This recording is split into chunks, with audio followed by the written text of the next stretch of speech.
Yeah, milk is a risky food for human consumption. As a pediatrician, I see on a daily basis children suffering from conditions that are linked or associated to dairy consumption, such as eczema, acne, constipation, acid reflux, iron deficiency, anemia.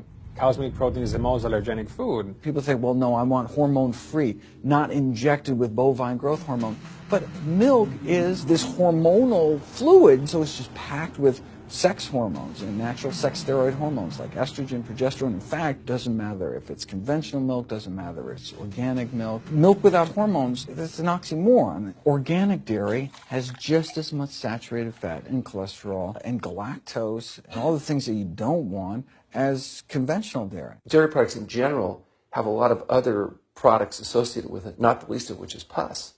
I mean, they actually have laws limiting how much pus you can actually have in a milk and still sell it. I believe it's like 750,000 pus cells per cc. Because, I mean, you wouldn't want too much pus and it would be like pure pus. People might object. In fact, you could think of cheese as kind of coagulated cow pus, if you would.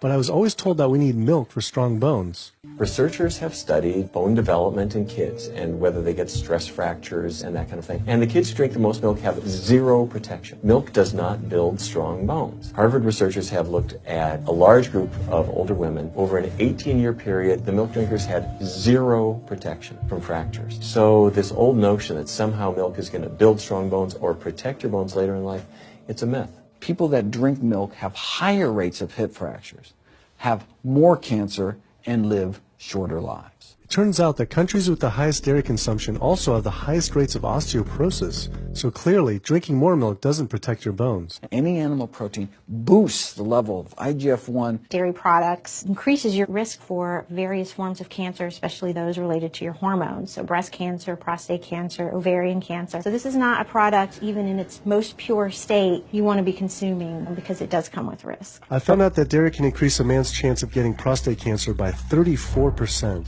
And for women who've had breast cancer, just one serving of whole dairy a day can increase their chance of dying from the disease 49%, and dying from anything 64%. Why weren't breast cancer sites like Susan G. Komen warning everyone about this? So we're wondering why you don't have a huge warning about the dangers of consuming dairy on your website when there's a direct link to breast cancer. There was a study published in the Journal of the National Cancer Institute that found out women consuming dairy who has had breast cancer increases their risk of dying of breast cancer 49%. I was wondering why it's not on your website. We cannot answer these types of questions. Once again, another health organization rep saying someone else would have to answer my question. They didn't want to answer my questions in person either and told us to stop filming. It turns out that the casein protein, that's the main protein in dairy products, and particularly in cheese. It breaks apart in the human digestion to create what are called casomorphins, casein-derived, morphine-like compounds that go to the brain, and they attach to the very same receptor that heroin attaches to.